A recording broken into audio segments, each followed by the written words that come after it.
Hey there, welcome back to The Magic in the Music. I'm Jen. Our family recently took a trip to Orlando where we visited both Universal Resort and Walt Disney World Resort. Now, we're DVC members, Disney Vacation Club members, and that informs a lot about our hotel stays and what sort of experiences we expect out of our stay. Well, we stayed at a Universal Resort this time, and today I'm going to be talking about the differences between staying at Universal and Disney, and I'm going to be making a comparison between that to hopefully help you to figure out which resorts are the best option for you. If you like what we do, you can find more at themagicinthemusic.com. We're also on Patreon and Facebook. Okay, let's get right to it. Universal versus Disney World from a DVC member's perspective. Okay, just a little bit of background information for you. We are annual pass holders at Disney World. We are Disney Vacation Club members at Disney World with our 3 home resorts all at Disney World. And we like to visit Disney World 1 to 2 times every single year. We usually have a fairly long stay. I have also been to Universal Studios Orlando probably more than a dozen times, and so it's something I've been to quite a lot. However, we took about a 10-year hiatus because we have children. And as you may know, Universal has a lot more intense rides and things that have higher height restrictions, so there weren't as many things that our children could do when they were really little. Well, our children are now 8 and 9 years old, and so we decided it was the perfect time to go ahead and get them over to Universal, get them on some of those more intense rides, and see what they thought of it. So that's what we did on this vacation. So I'll start with the itinerary of this trip. We spent one night at Saratoga Springs, and that was the night that we just crashed in a hotel. We just needed a place to crash after our flight because we live on the West Coast, so we were flying pretty much all day. We just needed a place to sleep, and Saratoga Springs was a convenient one to do that with. Then we spent one night at Loews Royal Pacific Resort at Universal.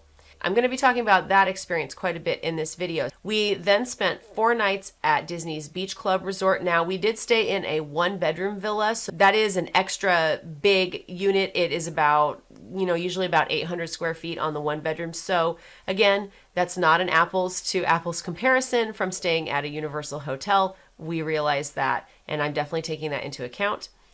And then we finished our stay with 5 nights at one of our home resorts, Disney's Polynesian Villas and Bungalows. And so we stayed in a studio villa there, which is very similar to a standard hotel room. So that would be a really good comparison to Loews Royal Pacific. During our stay, we spent 2 days in the Universal theme parks, hopping between Islands of Adventure and Universal Studios. We also spent 1 day at Volcano Bay, which is Universal's water park. And we spent 7 days visiting the Disney park. So the first thing I want to address in terms of major differences between Disney and Universal is the app and the online experience. So Disney has My Disney Experience, which is the app that you get on your phone. They also have the version online where you're accessing all of your planning information. You can see your resort stay, you can see your park tickets, you can see your dining reservations. All of these things are linked together. You can see your ride photos. All of it's right there in the app. So I guess I was expecting to have kind of the same thing. Like I said, I haven't been to Universal in 10 years. So I expected that they would have developed a really similar system, but they didn't. Yes, there is a Universal app, but the app was not very user-friendly. We were disappointed to see that we couldn't link up. My husband's and mine couldn't apparently be linked together. And so that was really frustrating because we made the mistake of scanning our tickets into his app, all 4 of them for our family, and then I couldn't scan them in. And I was just really frustrated that so now I have to be with him every time I want to enter the park. And, it's just like, why is it like this? It shouldn't be like this. It should be easier than this. So that was disappointing. My husband had one major issue with the Universal app, and it was the fact that when you were looking at the map with wait times and the attractions and things, when you would zoom in, you'd use the 2-finger zoom, you would zoom in and it would not allow you to zoom in close enough. So oftentimes you would have numerous different things clustered in one area, and you try to zoom in and get closer and look at it, and read what they were and maybe tap on different things, and you just couldn't get close enough. That seems like an easy fix, right? I mean, please fix that, Universal. We want to use the app, so make it work for us, please. Another thing that I found to be kind of inconvenient was I could not see my hotel reservation. It wasn't like linked to my account, I guess. And maybe that's because we used a travel agent. And so there's kind of a person between us and the reservation. I like to have control of the reservation. I like to see it. I like to be able to check back in and not just see a confirmation number like in my email or something else like that. I want to actually see it like I expected to see it like I do at Disney. And that was really different. So if you're used to Disney, it's going to feel really different at Universal. Now, one of the positives about not having the online component as much at Universal is that we didn't spend nearly as much time on our phones. These days at Disney in recent years, you spend a lot of time messing around with your phone, and that wasn't the case at Universal. So I have to say that was a positive. For me, overall, my Disney experience and the app and the online experience was a much, much better system, and it was more fleshed out and more developed. But I can also see the argument if you're someone who doesn't really care about that, you just want to get off your phone, Universal might be more comfortable fit for you. Okay, the next thing I want to talk about in terms of differences are the rides. You probably are aware of this, but Universal has some more high adrenaline, more thrilling rides, generally speaking, than Disney does. Disney really focuses on being very family friendly and having a lot of things for everyone to do. Universal doesn't have quite as inclusive an approach to the rides. There are things for children, but it's just not quite as well developed. They have more of a focus on some of the thrilling and exciting rides, which can be really fun. Along with more intense rides comes lockers, and this is kind of a sticking point for me. This was a frustration. I had the same issue when we visited Legoland a couple of years ago. It was just really frustrating because they wanted us to lock up our stuff all the time or not lock up our stuff and just set it down. Well, at Universal, they are actually really good about providing lockers. They are free to get the smaller size lockers. That was not a problem. There were always plenty of lockers available. The system worked perfectly. There were no technical glitches. So, my compliments to them. All that tech is working, and that was great. But it was still an inconvenience to keep having to put things in lockers and take them out. Now, we did our homework and we made sure that we were paring down our park bag. I just had like a little hip bag, or we call it in the States, we call it a fanny pack. I just had that. We had tiny little bags that were just, attached to our bodies. So you can take that on most of the rides, but some of the most intense ones, you still have to pack that up into a locker. So we found ourselves, it just felt like, here we go again, to the locker, back to the locker, put the stuff in the locker, take the stuff out of the locker, put the stuff in the locker, take the stuff out of the locker. And it just was like, that kind of got frustrating after a while. And at Disney, you can just take all your stuff right onto the ride. Another comment about the rides at Universal, they have a lot of top-notch rides, particularly the newer rides are really quite good. I think they had a phase a few years back, during our 10-year hiatus where we did not go to Universal, they had kind of a phase where they were really relying on screens to create the action and the movement and the excitement of the ride. It seems like they've kind of moved out of their relying too much on screens phase, but a lot of those attractions from that era, they're still there. Fast and the Furious, Kong, those rides, I understand that they have their origins in the Backlot Tour at Universal Hollywood, and I understand it's an homage to that, but too many screens. Like it kind of was lackluster for me because, I really hope that with their new park, Epic Universe, they're moving away from that because they leaned in a little too heavily to that, I think, for a few years. But I think they did learn their lesson and they are kind of correcting course. Okay, and now for the part that you probably came here for if you're a DVC member, let's talk about the differences in the resort hotels. All right, so we stayed at Loews Royal Pacific Resort at Universal Orlando. This is referred to as, in their marketing materials, as a South Seas paradise. It has elements of Indonesia, the Philippines, Malaysia, so think of that type of a vibe. They use the motif of orchids a lot in the resort, and that's a really beautiful design style. I really like it. It's a really nice, relaxed vibe for sure at this resort. They have a lot of carved woodwork, as you might imagine, and there's a lot of really beautiful detail in the decor. But I also have to say that I found the landscaping to be a little bit sparse in places and just kind of filler.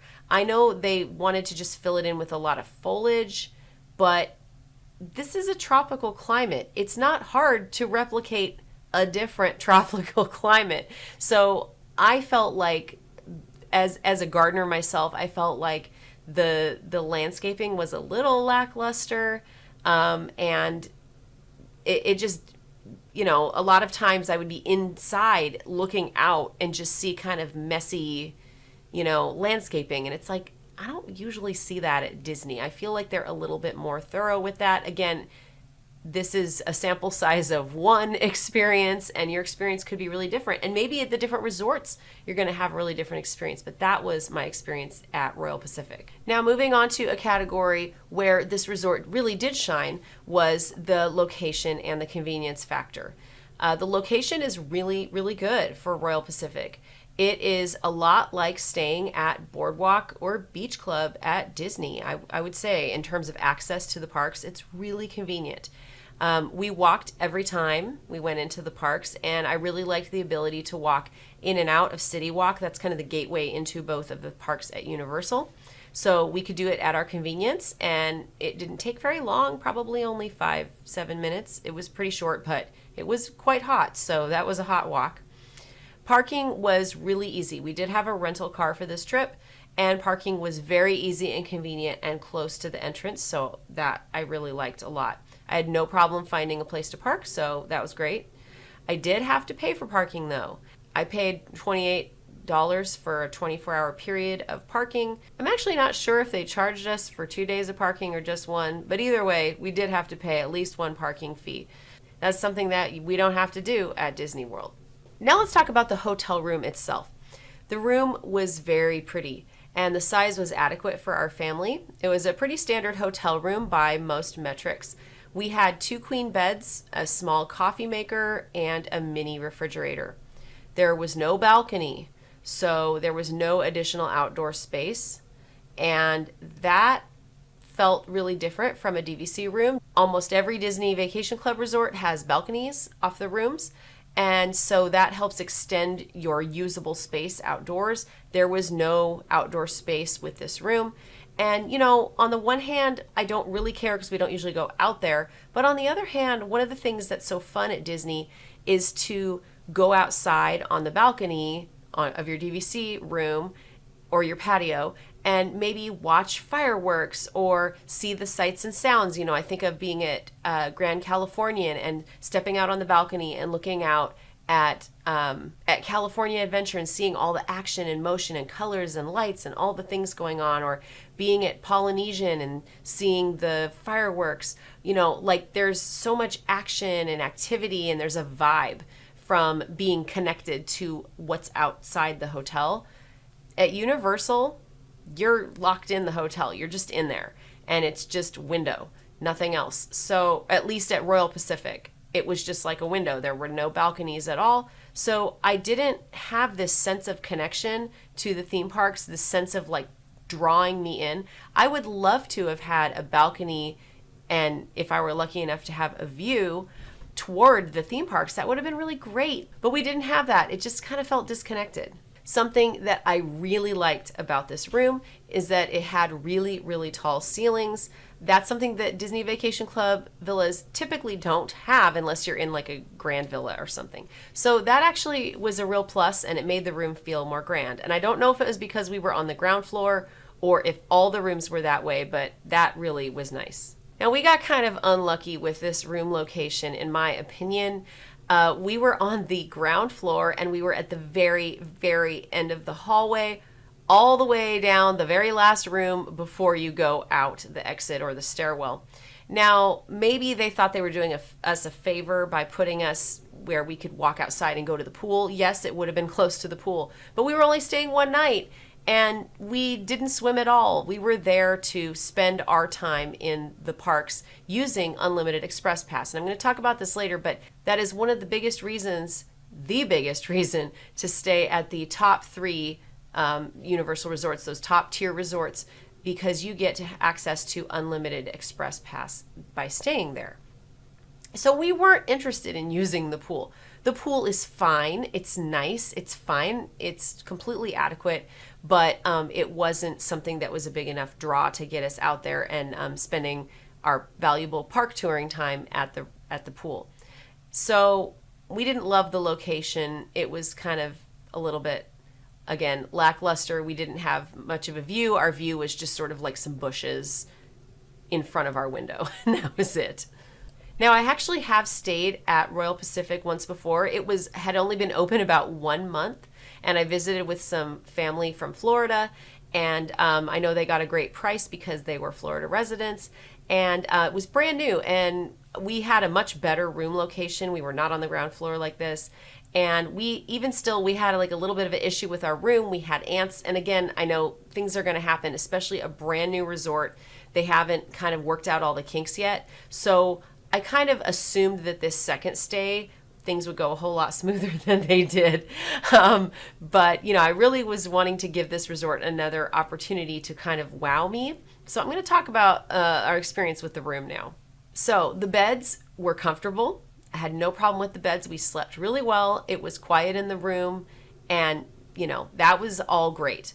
I really just had two main issues with the room. First of all, there were multiple light fixtures that I couldn't even turn on because the lights were burned out in these fixtures.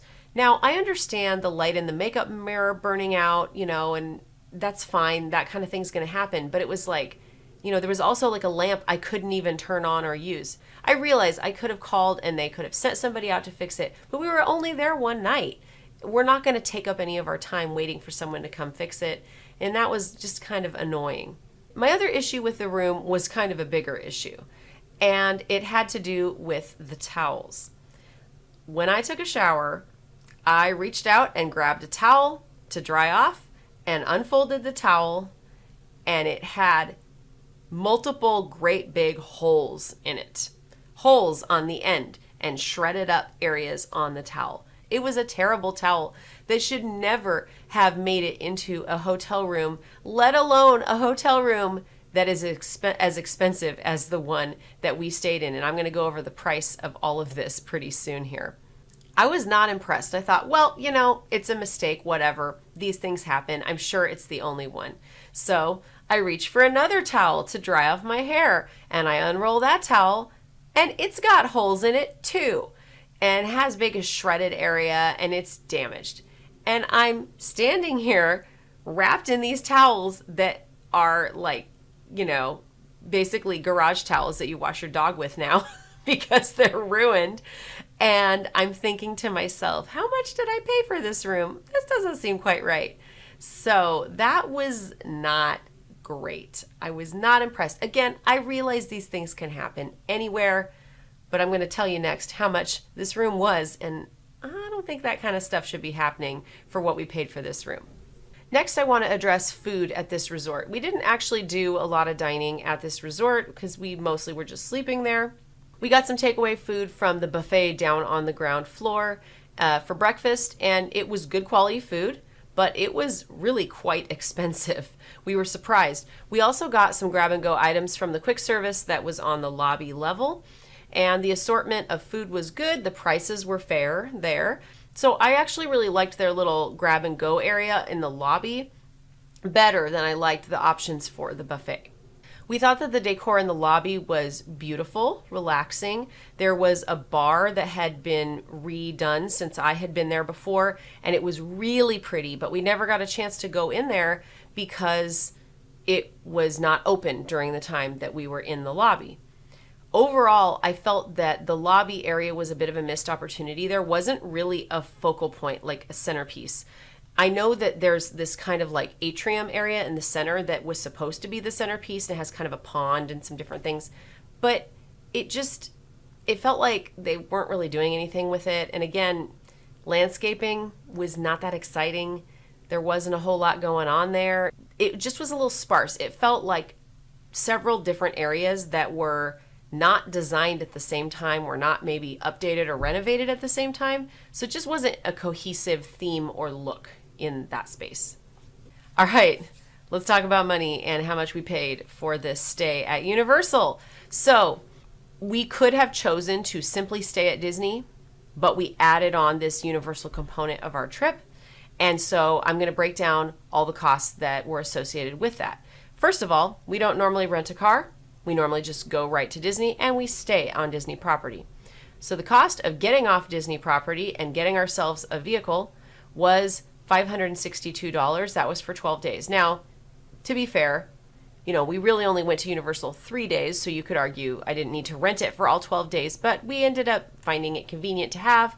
And we did our two Universal Park days at the beginning, but then we ended up going over to Volcano Bay later on in the trip because of the park ticket type that we bought.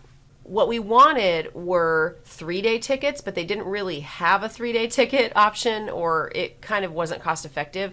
What they did have was a ticket offer where you get 2 days that were park to park, and then we did a Volcano Bay add-on, so you could choose to use it for Volcano Bay, but then they had 3 additional days free, which tells you, obviously, that most people really only need 2 days. So that's what we bought. They weren't cheap tickets, so it ended up being $1,650 for our family of 4 to do that. And of course, we wanted park to park because we wanted to be able to ride Hogwarts Express and have the full experience, and we did park hop. Now, Universal, it's easy to park hop. They're right there side by side, just like it is at Disneyland. Okay, so the cost of our stay at Loews Royal Pacific Resort for a Thursday night was $775, including tax. Yeah. By the time we added in parking, we were paying over $800 for one night at that Universal Resort. The big thing, of course, is unlimited express pass.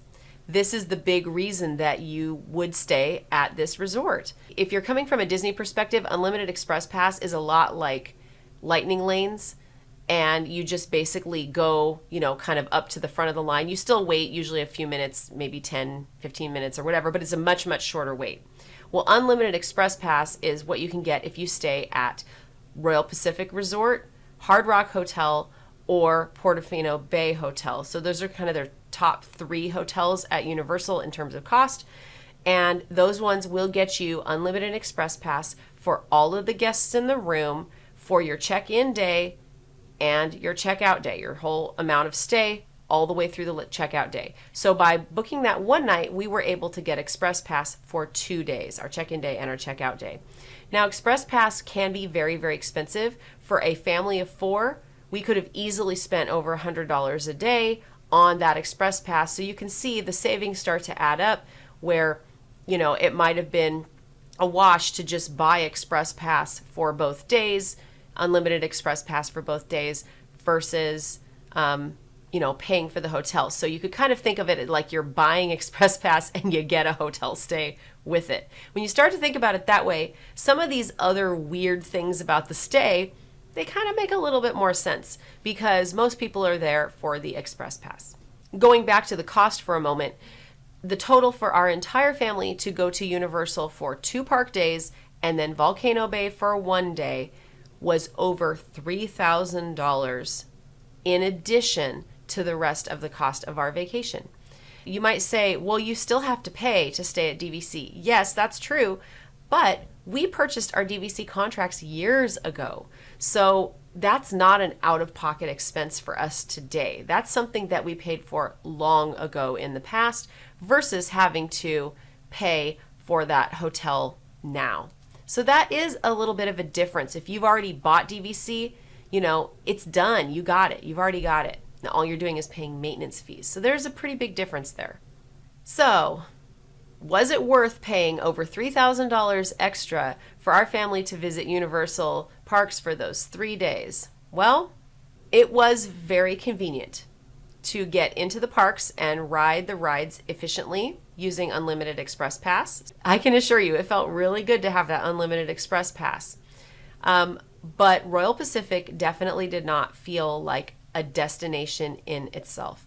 When we go to Disney, we often visit the resorts. We book dining reservations at the resorts. There are reasons why you want to go to the resorts, to see certain things, to go to a certain bar or a certain restaurant and, watch the fireworks from a certain spot. Well, none of that's happening at Universal. There aren't these draws in those resorts in the same kind of way. At least not at Royal Pacific, there was not. And because they don't have nighttime shows and fireworks and those kinds of things going on, there isn't a reason to really go out there because there's nothing to watch. We had booked this resort exclusively because it was the most cost-effective option to get Unlimited Express Pass. And it was definitely riding on that benefit the whole way through. The 3 most expensive Universal resorts are going to get you this perk. As I said before, Royal Pacific, Hard Rock Hotel, and Portofino Bay. So if you are in it for the Unlimited Express Pass, those are the 3 that you're going to need to look at. Now, I had already stayed at Royal Pacific Resort, albeit 20 plus years ago, and I would love to have stayed at one of the other resorts, but they were even more expensive. So this was over $800 for the one night, and the other ones were all significantly higher than this. So that just didn't make sense to me. I just couldn't justify that extra expense just to experience a different resort. So was it a good value to stay at Royal Pacific at Universal? Well, I think if you're in it for the Express Pass and you're using it, yeah, I think it was fair. If you take Express out of the equation, though, it was definitely not worth over $800, including tax and parking. If you don't factor in Express, Unlimited Express, it was definitely not worth it to me. But we were 100% paying for the Express Pass, and Universal absolutely knows it. So how did this compare to a Disney Deluxe resort? We have stayed in almost all of the Disney World Deluxe resorts. So let's say Beach Club or Polynesian. Those were resorts that we stayed in later in the trip, so it's a pretty easy comparison to make. Well, Royal Pacific definitely lacked the allure and draw of the Disney resorts. I would never, ever leave the parks just to visit this resort, but we do that all the time at Disney. It also didn't have any big dining draws that would make us want to go there. Dining felt more like a necessity than a destination. We did miss having a kitchenette in our room, at least for making breakfast. We're DVC members, so we are used to always having at least a kitchenette, if not even a full kitchen. Even in a studio, you get a kitchenette with Disney Vacation Club. So we realized that we've become pretty spoiled with that.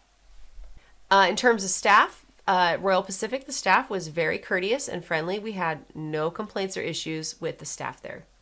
So would we stay at one of these top tier Universal resorts again, and specifically at Royal Pacific? That's kind of a tough question. I think we should definitely try Hard Rock Hotel or Portofino Bay if we go back. I don't want to do Royal Pacific again because I've done it twice now, but they were even more expensive. So that's why we just couldn't make it work.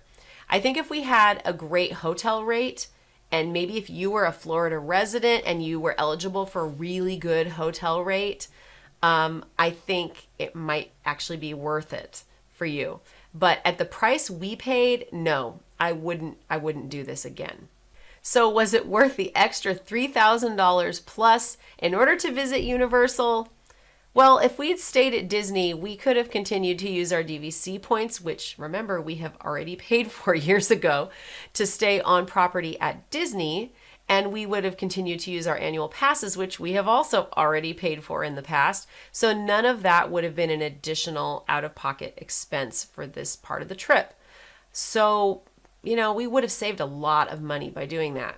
I think it was worth doing this Universal trip with our kids so that they could experience Universal Orlando because they were wondering what it was like. I could maybe see us doing a Universal trip every third or fourth year, but I definitely don't want to drop this kind of money every year. Now, when Epic Universe opens, I do want to go and see this park, and so I think that that will definitely go on our agenda of upcoming trips when they do open it up, even though I doubt it's going to go into the every year sort of rotation. I think if we want to go to Universal in the future, we might end up staying on DVC points, but then visiting Universal as a day guest and then buying Express Pass for our family on the days where we feel that we need it. We probably didn't need to have it. It wasn't excessively busy. The lines weren't excessively long. We definitely did not need unlimited because I think there was only one attraction that we rode 2 times in one day, and it was Velocicoaster, which was great. Was my favorite at Universal. But, we didn't find that we were rewriting things over and over and over again. So I think that just the one ride per day normal Express Pass would have been completely sufficient for us in this situation.